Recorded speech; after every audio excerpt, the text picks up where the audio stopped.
Gracias a Dios por la lluvia. Pero doy gracias a Dios que están aquí, que no los asustó el agua. Amén. Pues vamos a abrir nuestras Biblias. Hoy vamos a concluir con esta pequeña, fue una chiquiserie. Fueron 3 temas los que hablamos. El primero fue Dios ama al dador alegre, ¿verdad? El segundo, ¿recuerdan? De lo recibido de tu mano te damos. Y hoy vamos a unir las dos, la generosidad de lo recibido de Dios. Y vamos a 1 Corintios 9, verso 5. Y vamos a leer 1 de Crónicas 29, 14. Y dice así, 2 de Corintios 9, 5. Por tanto, tuve por necesario exhortar a los hermanos que fuesen primero a vosotros y preparasen primero vuestra generosidad antes prometida, para que esté lista cuando de generosidad, como de generosidad y no como de exigencia nuestra. Habrá 1 de Crónicas 29, 14, que dice: porque ¿quién soy yo y quién es mi pueblo para que podamos ofrecer voluntariamente cosas semejantes? Porque todo es tuyo y de lo recibido de tu mano te damos. Vamos a orar. Señor, gracias te damos por tu palabra. Gracias porque ella nos enseña un principio que no es una doctrina fundamental, Señor, pero sí es una doctrina importante. Importante porque tiene que ver con la gratitud de corazones creyentes, Señor. Y este tema que es de importancia para edificación a la iglesia, es un tema, Señor, que tú das a tu iglesia para exhortar, es decir, para animar, para todos estos principios que tenemos como estilo de vida en Cristo. Gracias, Señor, por tu amor, porque hasta en las finanzas reflejamos tu gracia, tu amor, tu misericordia, tu dádiva, Señor, toda dádiva perfecta que proviene de ti. Háblanos con tu palabra, y la iglesia dice amén y amén. Yo creo que ahorita, hija, siempre no, gracias. Como que me dio calor y no vamos a prender el clima porque hace frío. Gracias, hija. La generosidad, diga conmigo generosidad. Bueno, han sido 3 jueves, mis hermanos, que hablar del asunto de la generosidad se ha dicho que es una respuesta natural y agradecida a todo lo que Dios nos ha dado. En 2 Corintios 9, del verso 5, capítulo 9, del verso 5 hasta el verso 9, el apóstol Pablo exhorta a la iglesia. Bueno, esto ya viene desde su contexto, el capítulo 8. Pablo exhorta a la iglesia a preparar su generosidad. Diga conmigo, preparar su corazón. ¿Para qué, hermano? Para su generosidad y no por obligación, sino como una expresión alegre de gratitud. Este pasaje nos enseña, hermano, que la generosidad nace de lo que hemos recibido de Dios y que al dar somos bendecidos. ¿Para qué? Para bendecir a otros. Aunque se puede decir que el tema, como que, pastor, no oro al Señor, vengo con muchas cargas, con muchos problemas, y nos va a hablar de dinero. No, fíjate que las cargas, los problemas y las dificultades que son vicisitudes en la vida cristiana pueden agredir nuestras finanzas cuando no estamos emocionalmente bien en el Señor. Nuestras finanzas son afectadas, mis hermanos, cuando nuestro espíritu no está 100% centrado en la guía del Espíritu. Entonces, el apóstol Pablo habla de un tema en esta segunda carta a los Corintios, que algunos eruditos dicen que la segunda carta a los Corintios sería la tercera. Dicen que la primera, la que se se perdió, no se encontró, fue la tercera carta a los Corintios. Bueno, el asunto es que en esta segunda carta, mis hermanos, a los Corintios, el apóstol Pablo habla de la ofrenda a los hermanos pobres en Jerusalén. Y bueno, en este asunto o contexto, uno de los textos más citados de las escrituras bíblicas, hermano, o de la escritura bíblica, para exigir y obligar el diezmo u ofrendar, bueno, algunos se toman de Malaquías capítulo 3, verso 10, que dice: trae todos los diezmos al alfolí y haya alimento en mi casa. Probadme ahora en esto, dice Jehová de los ejércitos, si no os abriré las ventanas de los cielos y derramaré sobre vosotros bendición hasta que sobreabunde. Y bueno, pues esto ha llevado en algunos sectores del cristianismo, y no se diga las redes sociales, que caen en el extremo donde escuchamos repetidamente en púlpito domingo tras domingo: trae el diezmo al alfolí y Dios abrirá las ventanas de los cielos. Y así ves a muchos creyentes, hermano, que se acercan con un sobre en mano, sintiendo, escuche, que cumplen con Dios, y así aseguran su bendición financiera.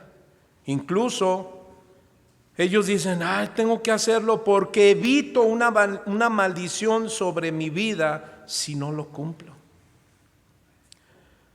Por otro lado, pues en las redes sociales encontramos, hermano, cómo se puntualiza que diezmar es un pecado. De hecho, ahorita, si no lo has visto, videos que suben acerca del diezmar y ponen ahí: diezmar es un pecado. Escucha la nueva revelación que fue oculta.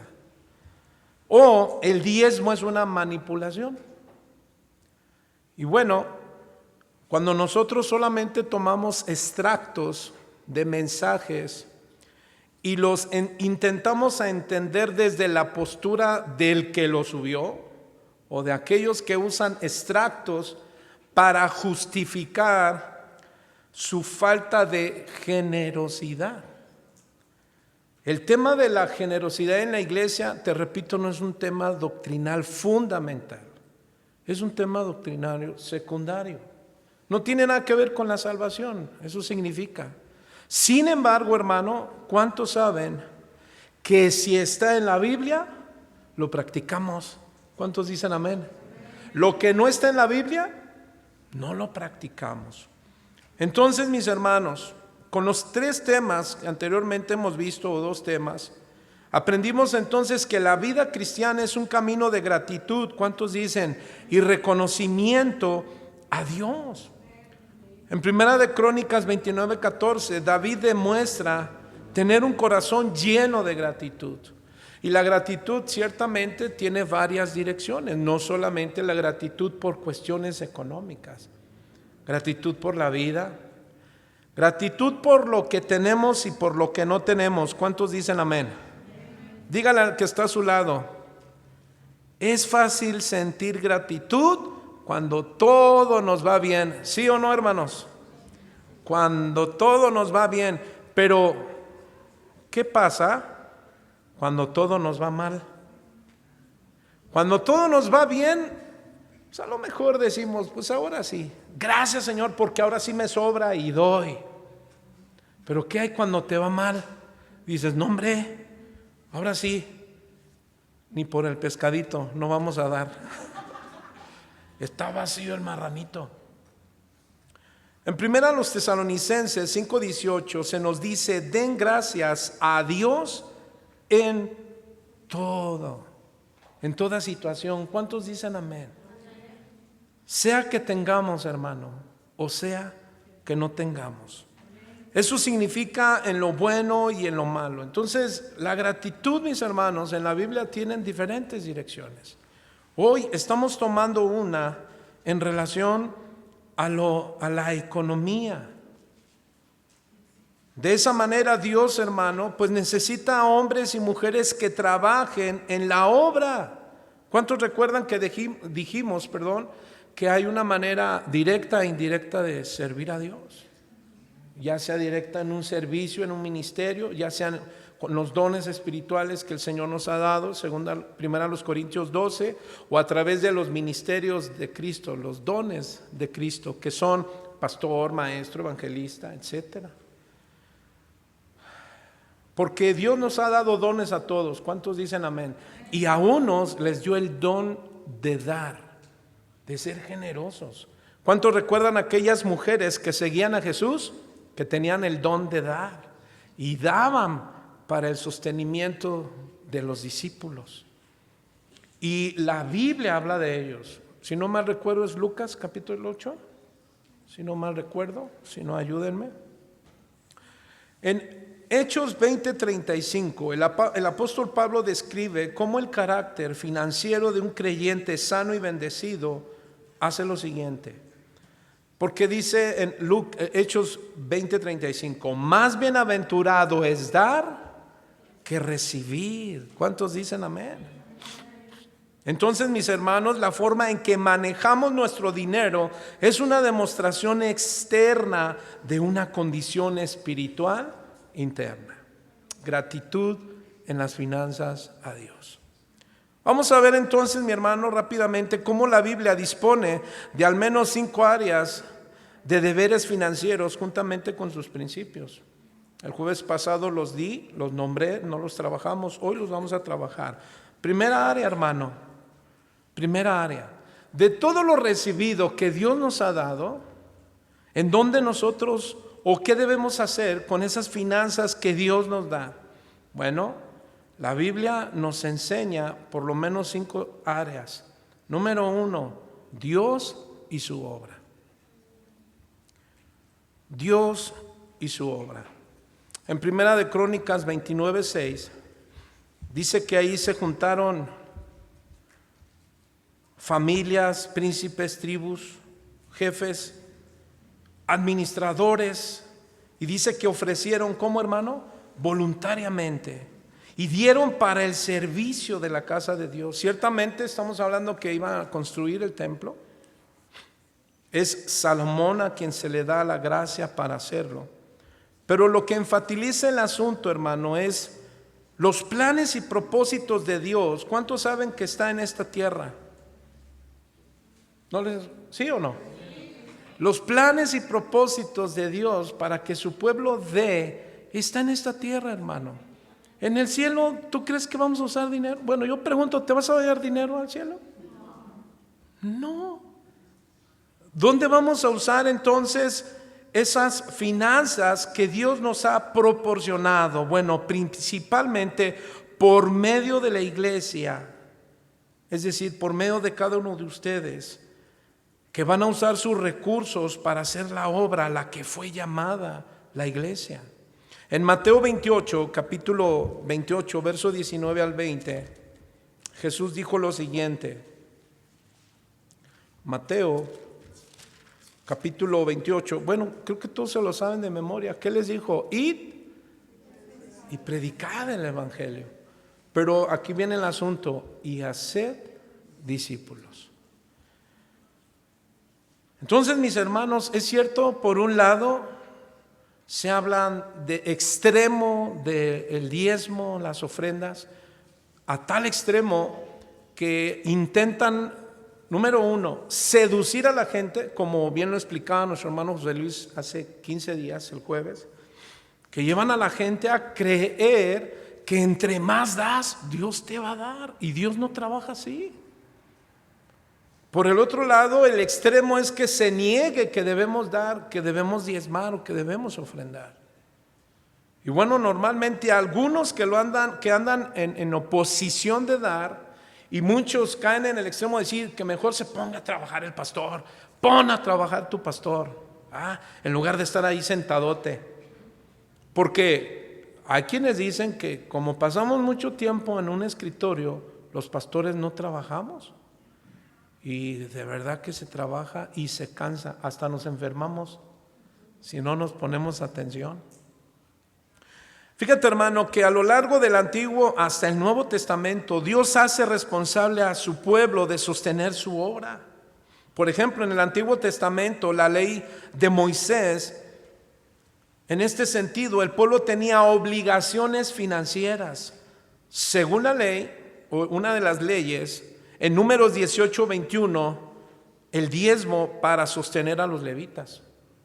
Número 2, diezmo para sostener las fiestas religiosas nacionales, Deuteronomio 12, 10 al 11. Y si no, bueno, todos los que somos de pueblo, ¿quién somos de pueblo? Bueno, pues es que yo tengo familia aquí en Huehuetoca, en Veracruz. Y díganme si no, aquí en Ozumbilla o de donde sean. Bueno, yo entiendo, otros vienen de Francia, Japón. No, nosotros no, nosotros de pueblo. Pero, hermano, por ejemplo, aquí hay algo que se les llama, ¿cómo se les llama? Que tienen que apoyar las fiestas, Avi, aquí. ¿Cómo se les llama? Mayordomos. ¿Y si sabes que tienes que caerle? Recuerdo que un día me habla uno de los hermanos de esta congregación, pastor, ayúdeme, le digo, deme un consejo, le digo, dime, es que ya vinieron los del pueblo y ya me pidieron tanto, y le dijeron tanto, una cantidad. Dice, mi casita es bien chiquita y ahora pidiendo una, y le dijeron, y si no nos das para la fiesta del pueblo, te vamos a sacar de tu terreno. Le dije, caramba. No, pues sí vas a tener que ir ante las leyes y usar tus derechos. No, ellos no pueden hacer eso. Entonces, mis hermanos, fíjate, eso se hacía en aquel tiempo. Por eso es que hoy lo usan para manipular a quienes, a los que no tienen conocimiento. Por eso el Señor dijo en Oseas capítulo 4, verso 6, mi pueblo perece por falta de conocimiento. En Deuteronomio 14, 28 al 29, ahí el diezmo cada 3 años para contribuir con los necesitados. Y ese era un tercer diezmo, hermano, ordenado, que aparece aquí en el Antiguo Testamento. Entonces, ¿cuántos diezmos tenían que dar? 3. Aunque ciertamente algunos señalan que eran diezmos no económicos, sino de agricultura, alimentos, cosas. Pero estamos viendo que en Malaquías, hermano, ¿qué? Le llevaron a Salomón, le llevaron huevo, le llevaron plátanos, jitomates para construir el templo.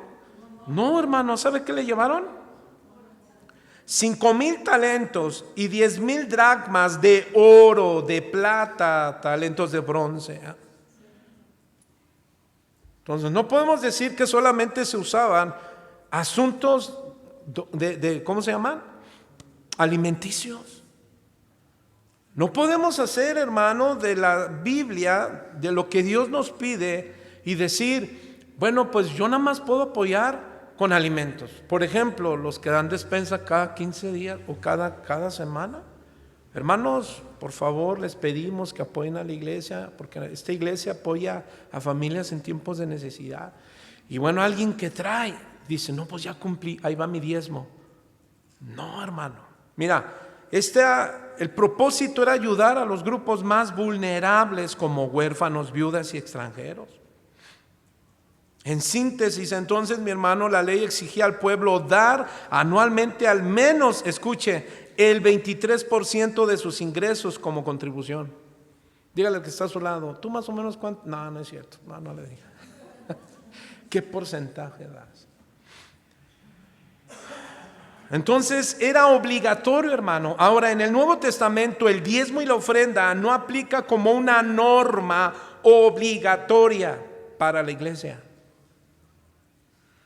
Como pastores de casa de oración tenemos cuidado de no exigir, hermano, u obligar y utilizar Malaquías para meterte con miedo.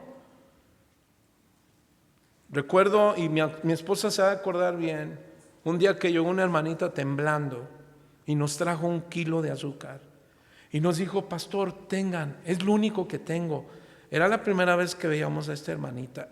Me llamó la atención cómo venía. Y fue cuando iniciábamos la iglesia. Se ha de acordar mi hermana de aquí también, porque fue cuando estábamos en su jardín. Ahí iniciamos también esta congregación. Llegó una hermana temblando. Y yo le decía, pero ¿por qué vienes así? Y me dijo ella, es que estoy maldecida, estoy maldecida. Así venía, hermano. Le digo, ¿cómo que estás maldecida? Sí, es que no he dado mis diezmos. La verdad me los gasté, pastor. Pero miren, aunque sea, recíbame 1 kilo de azúcar. Yo le dije, no, mija, por lo menos tráeme 2. Ah, no es cierto. ¿Cómo cree? No, le hubiera dado ahí un infarto, hermano. Imagínese. Todavía nosotros no habíamos escuchado, estábamos iniciando. Yo todavía no conocía bien la sana doctrina, la instrucción como pastores. Pero sabe, hermano, pero aprendimos mucho en Veracruz, que Dios no usa a sus ministros para quitarle a la gente y atemorizarla.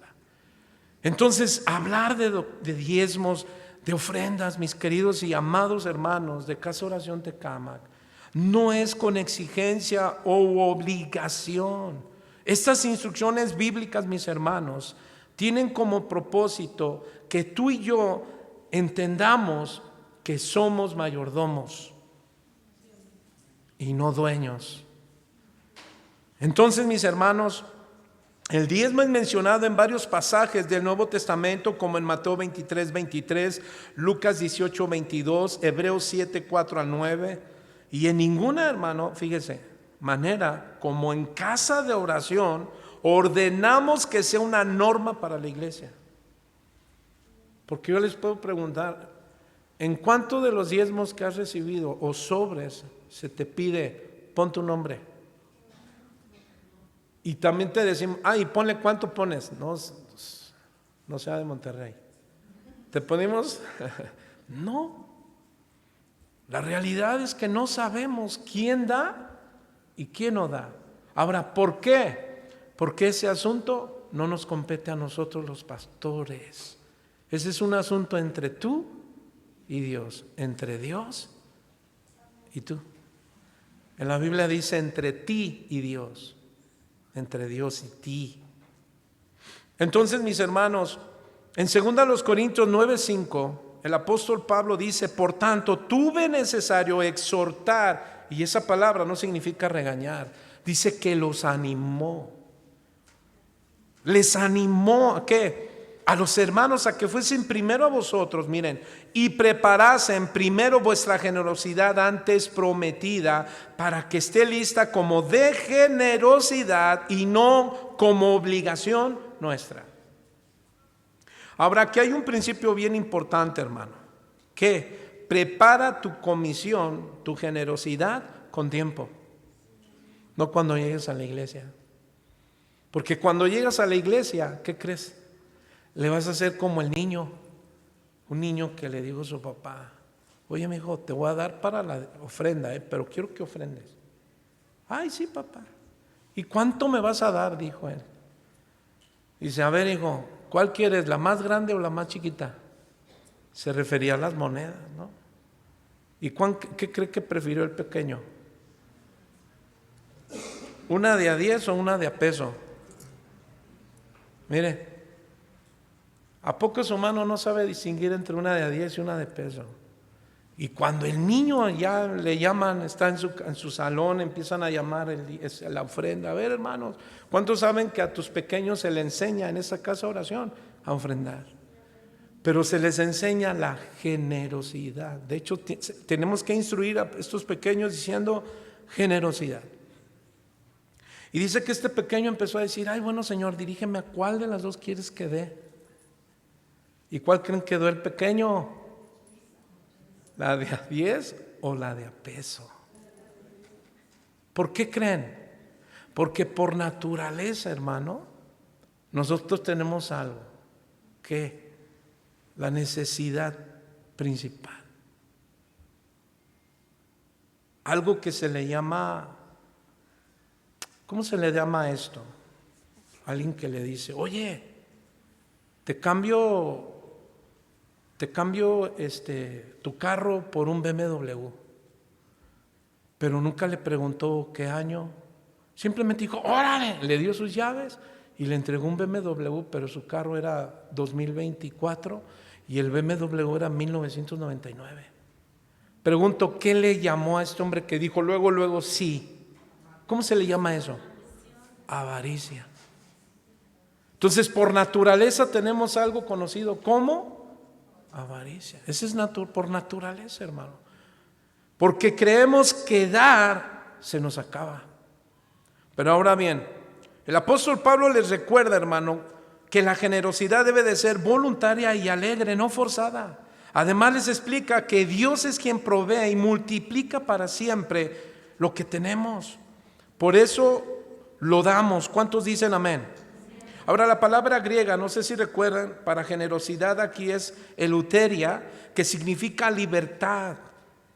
¿Libertad de qué? Libertad para dar sin presión ni obligación. ¿Por qué? Porque Dios ama al dador alegre. Quien da, hermano, desde un corazón libre, ¿sabe por qué es libre? Porque ha conocido a Cristo. Y ahí expresa también su generosidad. Entonces, mis hermanos, en esta instrucción de Dios para la iglesia hay 3 principios a considerar. Primero, debemos ser generosos en ofrendar a la iglesia. Otro principio, debemos ser generosos en ofrendar a la iglesia.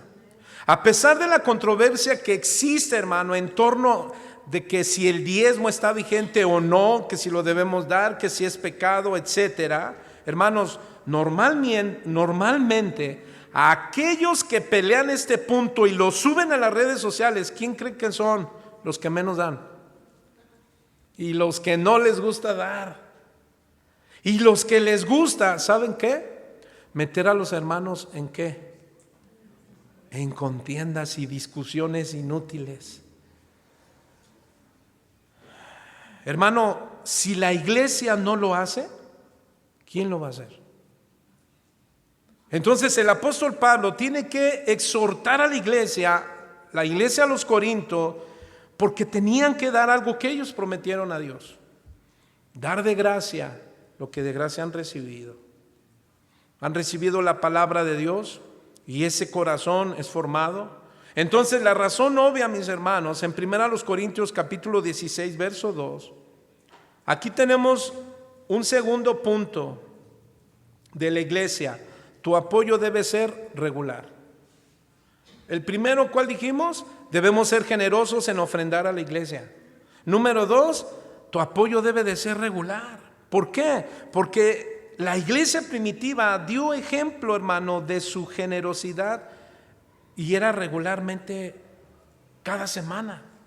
El apóstol Pablo en 1 Corintios 16, 2 dice lo siguiente: cada primer día de la semana, cada uno de vosotros ponga aparte algo, según haya prosperado. Eso quiere decir que no vas a dar más de lo que no tengas que dar. Pero si no te organizas, no te administras, si no te ordenas desde casa, entonces, mis hermanos, ¿qué crees? Tu ofrenda no va a ser voluntaria ni de corazón, sino una ofrenda obligada. Obligada porque el hermano Toño va a pasar, o el hermano José, o quien le toque pasar, y hermano, ahora sí vamos por las ofrendas, y tú, hoy las ofrendas. Vamos a levantar diezmo, hoy sí. Conforme tú hayas prosperado, dice, guardándolo, para que cuando yo llegue no se recojan entonces ofrendas. Entonces la razón es obvia, hermano. Todos sabemos que las necesidades de la iglesia, ¿cuántos saben que son diarias? Ahora, tú has pensado esto. Oye, ¿será que un día los pastores renten lo de aquí? ¿Has pensado en eso? Pero para hacer lo que necesitamos, 2 cosas: fe en el Señor y fe de feria. Se necesitan los 2 tipos de fe, hablando de finanzas. Entonces, hermanos, si el dar a la iglesia se te hace subjetivo, es decir, dar solo cuando sientes, crees o piensas. No, es que, Señor, tú dime. Ya es jueves, no, pero todavía el Señor no me dice. Llega el domingo, no, todavía no me dice. Lo que pasa es que muchas veces no damos. ¿Sabes por qué, hermano? Porque no fuimos sabios en nuestra administración. Y cuando ya llegó la semana, o llegó la quincena, o llegó el mes, ¿qué crees? pagaste deudas. Y lo que era de Dios, o lo que habías apartado para Dios, lo usaste para bienes personales. ¿Está mal? No, de ninguna manera. Una ocasión alguien llegó a esta congregación y me dijo: mire, pastor, yo estoy buscando una iglesia donde el Señor me diga que tengo que dar los diezmos de 3 años. Yo dije: Dios, ¿cómo creo, hermano? Yo dije: hay quienes a veces nos quieren tentar, ¿verdad? Pero dijo: y además, pastor, yo no doy el 10, yo doy el 20%. Dije: 24. Y yo nada más escuchándolo. Y en eso le digo: mira, para que tú des lo que tú dices que tienes, pues en primer lugar tienes que conocer qué enseñamos aquí. Porque aquí no enseñamos que el que más dé, más bendecido es. Aquí el que da, bueno, va a dar porque Dios así lo pone. Pero no te preocupes de dar. A mí no me preocupa eso. Me preocupa tu vida. Y empezamos a trabajar. Hermano, nunca dio nada. Nunca dio nada. Y los tuvo que usar para pagar sus deudas. Pero ¿sabe por qué? Porque todavía no terminaba casas, cuando ya quería otros departamentos.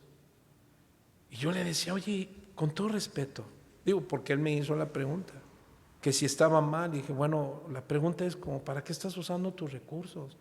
No, pues para que mis hijos no les falte casa. Él apenas tenía como 29 años y económicamente estaba bien. Hermanos, en tercer lugar, el diezmo es voluntariamente, y este es un punto de partida. Pablo estimula a los cristianos a aportar a la obra de Dios según haya prosperado.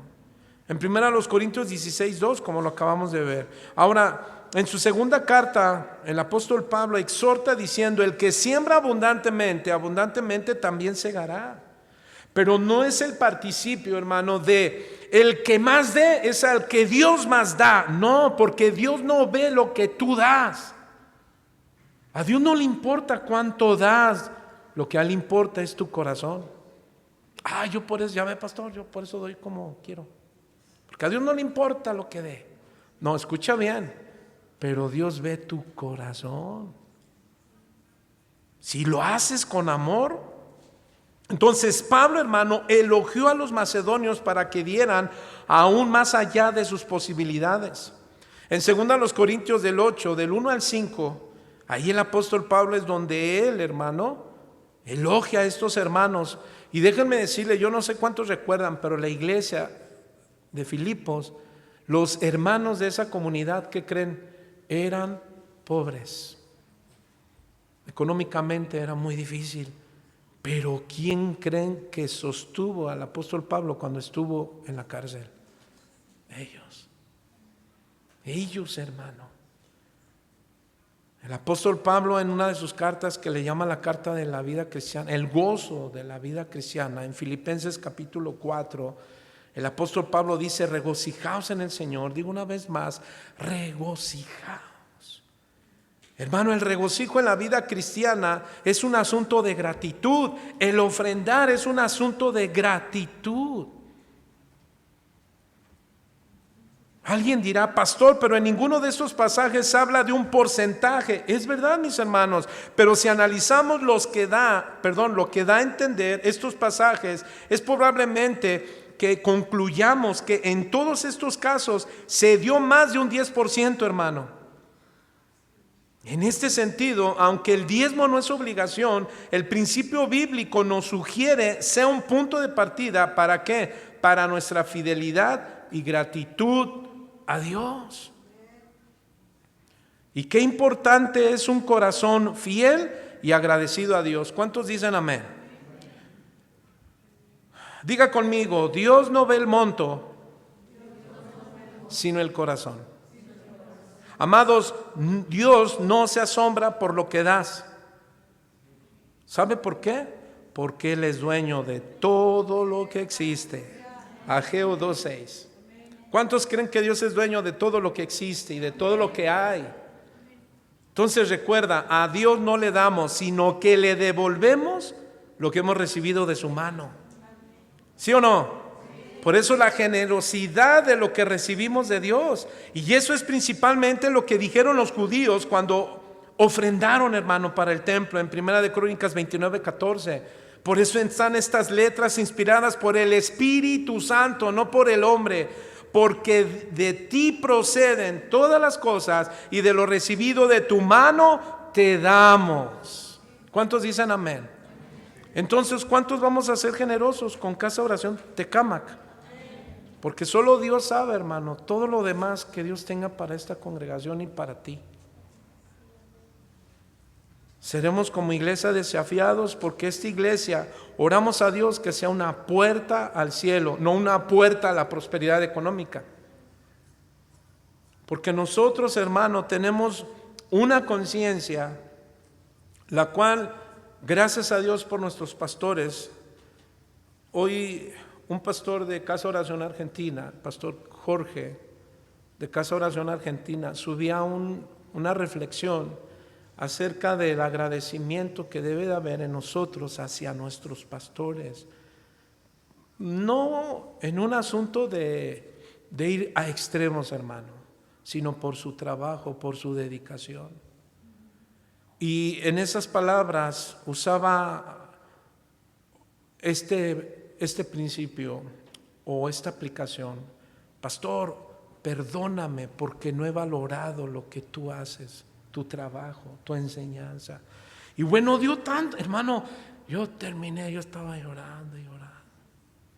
Y yo decía, Señor, de verdad, gracias por nuestros pastores, gracias por mi pastor Chuy, porque yo lo veo, bueno, sí, pero también dije, Señor, gracias por todos los hermanos que en Casa de Oración también trabajan y dan para la obra.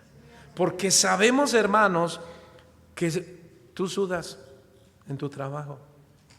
Son tus lágrimas. Tú eres quien trabajas. Y eso nos queda bien claro. Por eso, mis hermanos, nosotros las finanzas las trabajamos con mucho cuidado. De verdad, cuando yo voy a escoger una camisa, miren, hermano, aunque el día que usted se encuentre conmigo en Liverpool, no me dan dinero por decir, pero mire, siempre me voy a las promociones. Hermano, váyase al tianguis, si le están vendiendo camisas americanas en 150, 200, ya te lo quieren dar bien caro y es usada, nada más que está planchada y lavada. Bueno, y algunas, Y aunque usted no lo crea, le platicaba a mi esposa que un día que fuimos, yo empecé a entrar a todos los que dicen, ¿cómo? Liquidación, y empecé. Y parecía yo hormiga, hermano, estaba ahí. 708, no, dije, no, esto no. Y el 50 más, dije, de aquí soy. Bueno, hasta yo creo que apenas había entrado a trabajar, que dijo, ¿dónde la encontró? Y le dije, ¿cómo? No, pues usted es la que trabaja aquí. Y le digo, ¿por qué? Dice, es que salió en total esa camisa, hermano, 200 y tantos pesos, nueva. Entonces yo siempre me voy, ¿sabe a dónde? Ahora, pastor, ¿y qué tiene que ver eso? Bueno, aquí tengo una conciencia que yo no voy a gastar más de lo que no deba gastar, hermano. Aunque puedo hacerlo. ¿Y quién le dice que 1,000 pesos esta camisa? No, hermano. Digo, a quien Dios lo permita hacer, bueno, pues gloria a Dios. Digo, hay iglesias que Dios lo va a permitir hacer, ¿sí o no? Iglesias donde el Señor, sana doctrina, tienen 1,000 miembros, 2 miembros, pues bendito sea el Señor y X. Pero ¿cuántos saben que Dios usa gente? Escucha, hermano, con economía o sin economía. A unos nos tocó tener, a otros más o menos, y a otros le aceleró. Hermanos, Dios, lo que Él mira de nuestro corazón, ¿sabe qué es? Ya lo hemos dicho mucho, gratitud. Ahora, segunda área, hermano, La familia. No voy a repetir tanto, como bien lo dice nuestro pastor Chuy.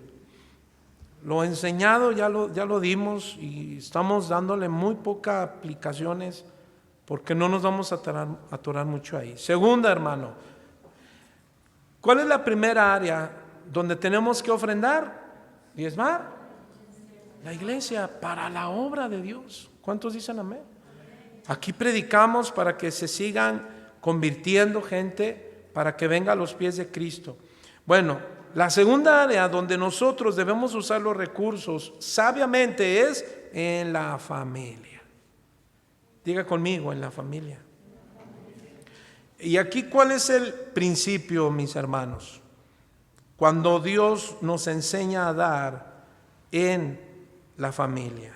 Bueno, el principio es responsabilidad y honestidad. La familia, hermano. Fíjese, si la familia no está atendida, mis hermanos, escuche, menos se hará con la iglesia.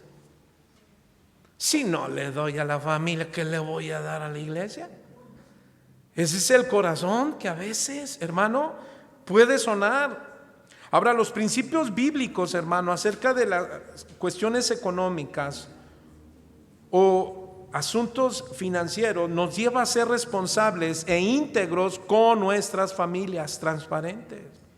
Según el diseño de Dios, hermano, para la familia, los padres, ¿quién cree que son los proveedores de la familia? Ya lo dije, los padres. Según el diseño de Dios para la familia, los padres son los proveedores de cada familia. Claro, escuche, de los que todavía no se casan. Digo, ya estaban apuntando, a lo mejor alguien por allá en las redes sociales casado. Ah, ya ves, papá. No, son los que dependen literalmente ¿de quién? De los papás. A lo largo de la Biblia, hermano, de manera específica, el hombre es señalado como el principal proveedor del hogar. El primer pasaje que se nos da a entender en el rol del hombre proveedor se encuentra precisamente al inicio de la Biblia, hermano. Génesis 3, 17 al 19. Luego de la caída en el pecado, hermano, la primera pareja, Adán y Eva, Dios pronuncia su juicio sobre el hombre y sucede que todas las consecuencias impuestas sobre él tienen que ver, ¿sabe con qué? Con el trabajo. Ahora, no quiere decir que la mujer no puede también proveer para el hogar, siempre y cuando se tome en cuenta ciertas necesidades. Pero no quiere decir que, mi amor, ya te pagan más, tú ponte a trabajar, yo me quedo en la casa, yo barro, yo lavo. No, ese no es el rol. No, mis hermanos. La Biblia reprueba cuando se descuida la responsabilidad de provisión. Pablo lo escribe a Timoteo en el capítulo 5, verso 8, diciendo lo siguiente, inspirado por el Espíritu Santo: si alguien no provee para los suyos, y especialmente para los de su casa, ha negado la fe y es peor que un incrédulo. Un varón que dice a su esposa, pues mantente tú. Pues dices que tú puedes sola, ¿no? No, espérame. De hecho, hermanos, incluso, ¿por qué creen que hay leyes que favorecen, que favorecen, es que lo dije en francés, perdón, favorecen a la mujer? Cuando el hombre abandona a la esposa. ¿Sabe qué es abandono? Eso se le llama desobligación. Número 1 del amor y número 1 de la responsabilidad. Por eso muchos ya no quieren matrimonio, solamente quieren una relación, pero una relación de beso, abrazo y apapacho. Por eso se les enseña a estas mujeres de esta congregación en el Señor: mamitas, mujercitas, oren a Dios. Fíjate bien que ese hombre trabaja, ame a Dios. Primero, que ame a Dios. Número 2, que ame el trabajo. Y número 3, que te ame a ti. Porque un hombre que no ama el trabajo, dolor de cabeza vas a tener. Así es que, hermano, pero Ok, un hombre puede entrar así descalificado. Ahora no lo estamos descalificando nosotros, lo descalifican sus hechos. Pero alguien que viene a Cristo es renovado y cambia su vida. Sus hechos son transformados. Según a los Corintios 5:17, de modo que si alguno viene a Cristo o está en Cristo, ¿qué dice, hermano? Nueva criatura es. Las cosas viejas pasaron, he aquí, todas son hechas nuevas. Yo me acuerdo que los años que mi padre perdió, y lo digo así porque fue difícil, los años que la familia Solís Pérez no tuvimos al Señor, padeció mucho mi mamá. Mi mamá fue una mujer que, digo no porque esté aquí, pero fue una mujer que trabajaba mucho, como muchas de ustedes. Fue una mujer que se entregó porque mi papá, bueno, pues le costó mucho. Era un hombre que cada fin de semana era tomar. Y hermanos, hasta que Dios tocó su corazón. Padecimos mucho. Y yo me acuerdo que ese día me dice mi papá, mira a ver qué tengo que hacer para que tú cambies, porque yo estaba llevando una vida sumamente desordenada. Y yo le dije, pues lo único que te pido es que me acompañes donde hablan de Cristo. Y recuerdo que a mi padre dijo, bueno, estoy bien, voy a ir. Hermano, le digo a mi mamá, ahí nos vemos. Se fue a tomar, ¿verdad? Se fue a despedir en la noche. Hermano, regresó bien tomado en la noche. Yo dije a mi mamá, no, le voy a hablar a mi tío, ya no va a ir mi papá. Hermano, se levantó a las 6 de la mañana y ¿qué crea? Todo mundo le habló, iba bien rojo, hinchado. Pero se fue hacia la iglesia. Y llegó a la iglesia, y sabe, hermano, jamás retrocedió. Sí falló y lloró como un niño, somos testigos de mi padre. Y lloró y le dijo, Señor, perdóname, porque era un asunto muy delicado lo que él vivía. Y yo me acuerdo que oraba, yo no sé mis hermanos, pero una enseñanza que yo escuché hace muchos años. Y después le escuché nuevamente con mi pastor Chuy cuando dijo, hay gente que a veces es difícil su caminar en el Señor. ¿Y sabe qué hace? Lo prepara y le dice, mijo, vámonos, porque si te dejo más tiempo aquí, te me pierdes. Y al Señor le plació llevarse a mi papá. Pero hermanos, ser un varón y tomar el hogar no es fácil, no fue fácil. No fue fácil para mi padre, pero lo que sí, mis hermanos, es que él abrió su corazón para que Dios hiciera una obra. Y de allá venimos muchos de nosotros con obras sobrenaturales. Ahora, ¿qué tenemos que hacer? Darle el seguimiento. ¿Cuántos dicen amén? De la misma manera, mira lo que presenta Pablo, un ejemplo, cuando dice, porque aun cuando estábamos con ustedes les ordenábamos esto, si alguien no quiere trabajar, que tampoco coma. Según a los Tesalonicenses 3:10. Dice Pablo, ver que alguien que se considera creyente y no mantiene a los suyos es considerado como peor que un incrédulo. Entonces nosotros los esposos tenemos que proveer a ¿quiénes? A la esposa y a las hijas o a los hijos. La idea es que la mayoría, hermano, de los incrédulos se hacen cargo de las familias. ¿Cuánto más un creyente? Por eso como esposo no podemos decirle a la esposa, ¿quieres dinero? Sí, mi amor, trabaja. No, pues ¿cómo? No. Mi amor, te voy a dar para la luz y lo que sobre lo guardas para el gas y para la quincena. Nada más imagínense.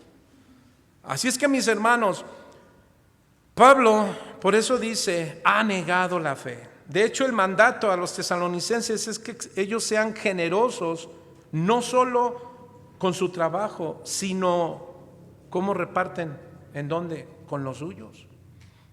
La Biblia entonces nos exhorta a trabajar y ser productivos. ¿A quiénes? A los esposos. Entonces, ya cuando nuestros hijos se casan, ¿quiénes se quedan en casa? Papá y mamá. Ya le decimos, mi amor, ahora sí te voy a llevar a Canadá. Ay, de veras, sí hay una de zapatos aquí al lado. Ay. O te voy a llevar de crucero. ¿De verdad a Hawái? No, aquí en Reforma. Y responsabilidad y integridad es lo que necesita el matrimonio. Pero sabe, hermano, para que un matrimonio sea bendecido en finanzas se necesita de sabiduría, Santiago 1:5, de disciplina, Proverbios 1:3, y orden, 1 Corintios 14:40. Amados, no me vean así como diciendo, ay, ¿a poco el pastor lo aplica todo eso? Hermanos, pues si somos de carne y hueso igual que ustedes. Y nos falta experiencia. Ahora lo que voy a enseñar el domingo, ay, no sabe cómo eso nos pega. ¿Por qué? Porque sí, me falta mucha experiencia como pastor y sabiduría. Y no somos tan sabios, ni seremos tan disciplinados, ni tan ordenados, pero eso queremos. ¿Cuántos dicen amén? Yo quiero ese orden y Dios me ha metido poco a poco, pero me ha metido en orden. Ahora tengo que cuidar que no solo de mi salud, sino también de la salud de las finanzas en la familia. ¿Saben por qué necesitamos sabiduría, disciplina y orden, mis hermanos? Para saber cómo manejar tu dinero. ¿Con quién? Con tu esposa y con tus hijos. Es que es bien importante, mis hermanos, que nosotros seamos sabios en nuestra casa. ¿Para qué? Para que nuestros hijos no se desalienten. Hay que proveerles de lo necesario. Pero también se les puede disciplinar incluso con la economía cuando ellos ya están grandes. Porque a nuestros hijos mayores ya no los podemos golpear, ¿no, hermanos? Eso déjalo a los pequeños, ahí dice el Señor, corrígelo. Cuando están chiquitos, después de 12, 13 años, no levantes la mano contra tus hijos. ¿Por qué? Se volverán contra ti. Es decir, te van a responder de la misma manera. Ya no uses cinturón, varas. Hermano, de hecho a tus chiquitos no los corrijas con varas. Bueno, con varas de árbol o de cable o cinturones. No, hay algo que se llama varitas mágicas. Las venden en las librerías y son re buenas. ¿La esposa sabe cuánto ganas, varón? ¿Cuánto gastas? ¿Y cuánto te sobra? ¿Qué pasó, pastor? Esos temas no los hable. No, sí. ¿Cuánto? Mi esposa sabe. Mi esposa sabe cuánto gano porque ella es la que nos da, cuando ella es la contadora. Así estamos en asunto, estamos dados de alta, sí. Como iglesia ya registrada, quien está como tesorera es mi esposa. Y ella tiene que tener cuentas claras, amistades largas. Yo le dije, no es cierto. En Efesios 4:25 dice, por lo cual desechando la mentira, hablad verdad cada uno con su prójimo, porque somos miembros los unos de los otros. Entonces, hermanos, el ser pareja, el estar casados, pasamos a ser, ¿qué dice la Biblia? Una sola carne. Por tanto, el hombre dejará a su padre y a su madre y se unirá y será una sola carne. Génesis 2:24. Y esto tiene significativas aplicaciones, hermano, en todos los aspectos de la vida. Tú, tu esposa saben, si trabaja la esposa, ¿cómo trabajamos? ¿Unimos nuestro dinero o cada quien con lo suyo? No. Y si juntamos todo y los dos administramos, hermanos, ¿por qué nos quedamos sin dinero? ¿Y por qué decimos que no tenemos? Bueno, ese es un asunto entre tú y Dios. Nuestras finanzas, hermano, deben reflejar nuestra realidad, si es sabiduría o si es necedad. Si ambos trabajamos como una sola carne, entonces los dos administramos. Cuidado. Es cierto que hay esposos que, ¿cómo se me fue la palabra? Tiran el dinero. Pero no solamente los varones, también hay mujeres que tiran el dinero, que se lo pasan más comprando cosas que no las necesitan. Oye, ¿y ese? Ay, viejo, andaba en promoción. Sí, pero no lo necesitamos. Ay, pero no iba a haber otra promoción, pero no lo necesitamos. Hermanos, debemos ser sabios. Compremos lo que necesitamos. Demos lo que nuestros hijos necesitan. Un día bromeando, mi esposa le decía a una de mis hijas: ¿quieres? Pues échale ganas. Y le echó ganas. Y ahora a veces le dice a mi esposa: caramba, ¿ya tienes más ropa que yo? ¿No? Hermanos, ser una sola carne no se da espacio para la separación financiera. Porque dentro de la economía incluye nuestros hijos, aportar para sus estudios, ropa, calzado, alimentos. Si ellos trabajan, solo pedimos lo justo. Pero escucha bien, no los canses con cargas que te pertenecen a ti como padre, no a tus hijos. Pide lo justo.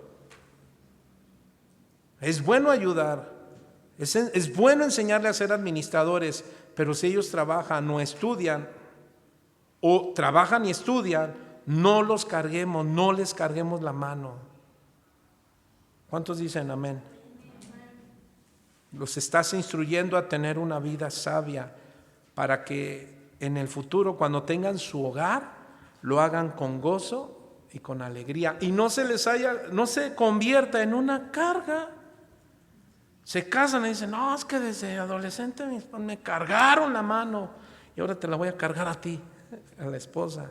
No, enséñales a ahorrar. Ahora ese es un asunto que a ambos estamos tratando de ayudarnos y les decimos: miren, hijas, ahorren. Diga al que está a su lado: ahorra. ¿Cuántos de aquí ahorran? Nadie. Ahorren, hermanos. Punto número 3 y termino.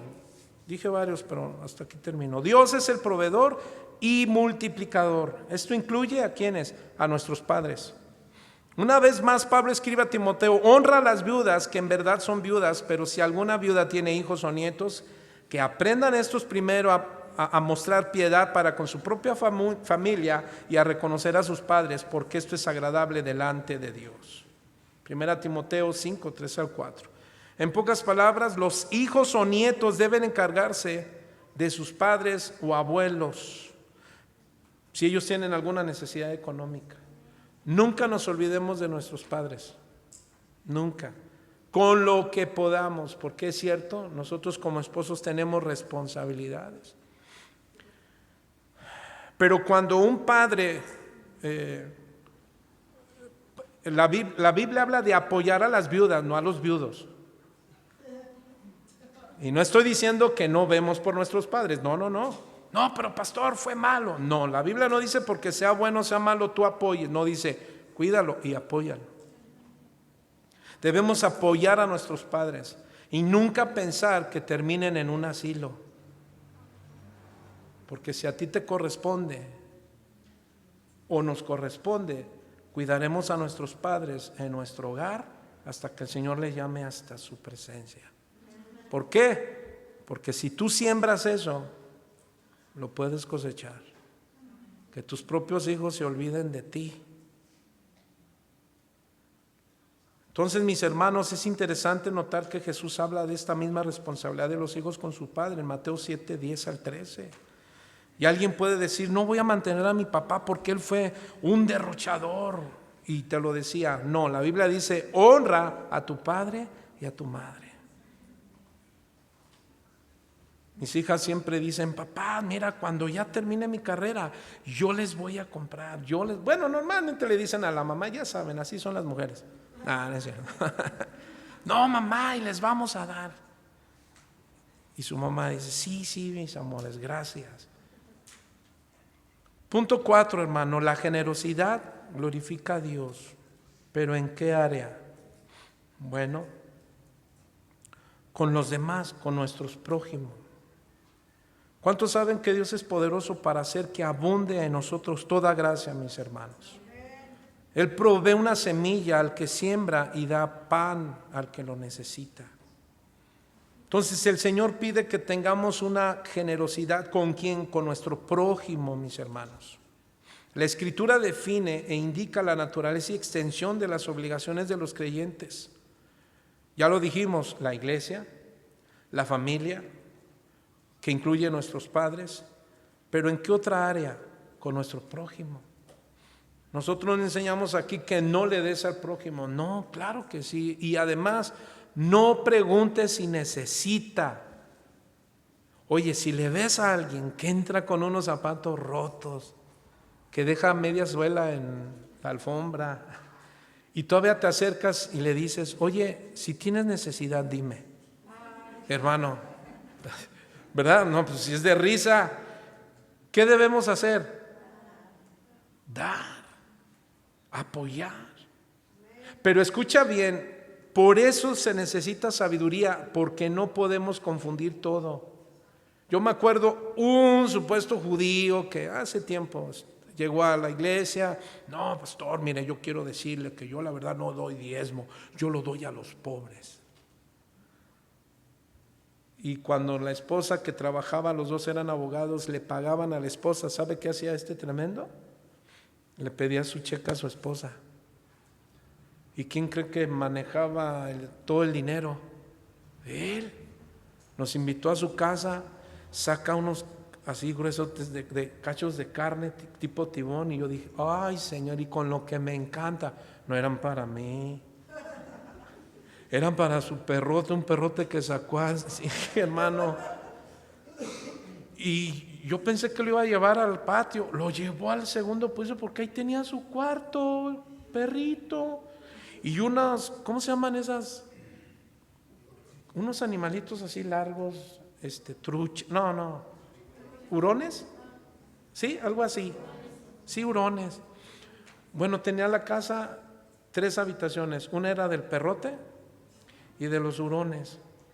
Y me dijo, venga, pastor, quiero enseñarle. Y veo. Yo dije, ay Dios, ni qué decir. Ya no dije nada, lo voy a usar esto para. Pero él hablaba de que era generoso con su prójimo. Y ahora, hermano, yo no estaba ahí para ver qué me daba, de ninguna manera. Pero cuando él se decía judío, yo dije, no, este no es judío, este es de Monterrey, yo creo. Pero judío no tenía nada de judío, hermano. Nosotros tenemos un mandato, ¿qué? Apoyar a nuestro prójimo. Mira, yo recibí un mensaje y me mandaron un mensaje y me dijeron, pastor, ¿puede apoyarme para esto, esto y esto? Y déjeme decirle que lo hemos dicho, como iglesia vamos a apoyar, pero nosotros tenemos que preguntar y saber, porque yo me acuerdo, mandé un mensaje al pastor Dani y le decía, pastor Dani, si usted fuera yo, ¿qué haría si alguien pide esto, hay una necesidad? Y nosotros tenemos que examinar esa necesidad.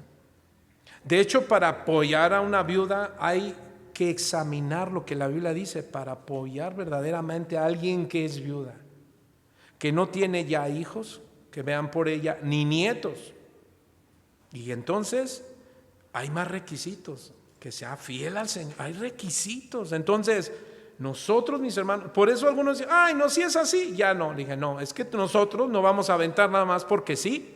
Nosotros vamos a investigar, a ver, dime esto, y con mucho gusto lo hacemos. Y si me dices, ¿cuál es el fin? Con mucho gusto. ¿Usted cree que Dios le pide, hermano, que apoyemos al prójimo con los ciegos, con los ciegos ojos? ¿Con los ojos ciegos? O que seas ciego en tu manera de dar y que digas, no, a mí me dice el Señor que dé. No, debemos ser sabios para dar. ¿Y a quién vas a dar? ¿Amén o no amén, hermano?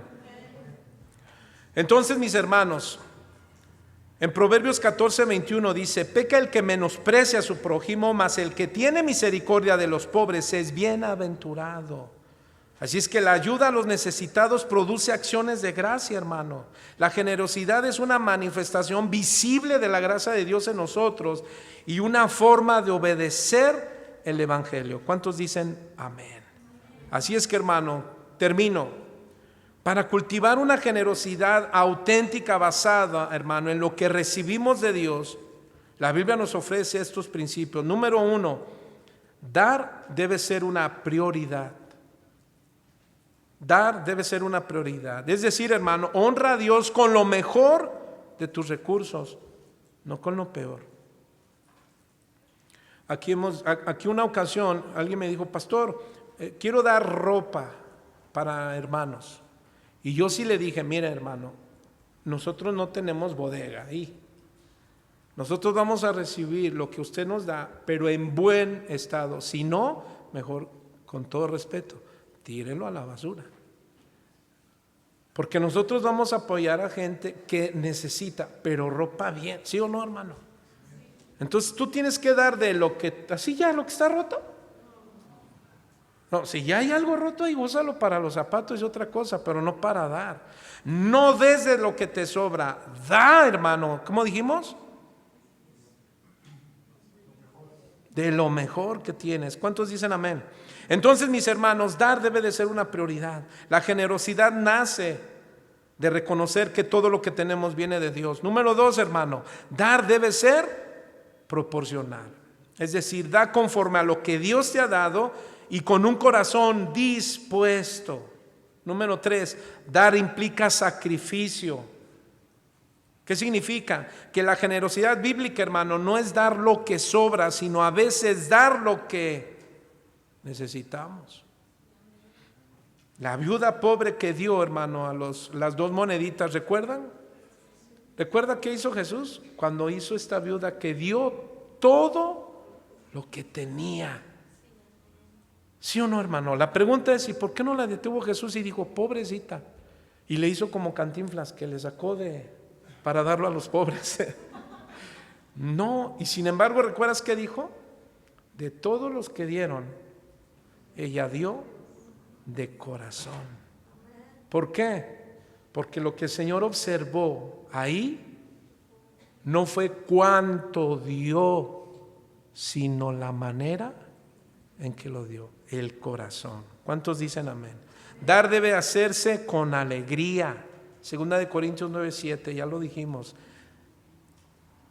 Dar debe hacerse con alegría. Hermano, imitar la generosidad de Dios, ¿sabe qué significa? Que estás formándote al carácter de Cristo. Póngase de pie, mi hermano. Amados, dar es un acto de fe y de confianza. Así es que la generosidad es para bendecir a otros de lo que Dios nos ha dado. Amados, a manera de reflexión en esta noche, yo quiero pedirte que cierres tus ojos. Pasen, hermanos músicos. La generosidad es un reflejo directo de una relación con Dios y de cómo valoramos lo que Él nos ha dado.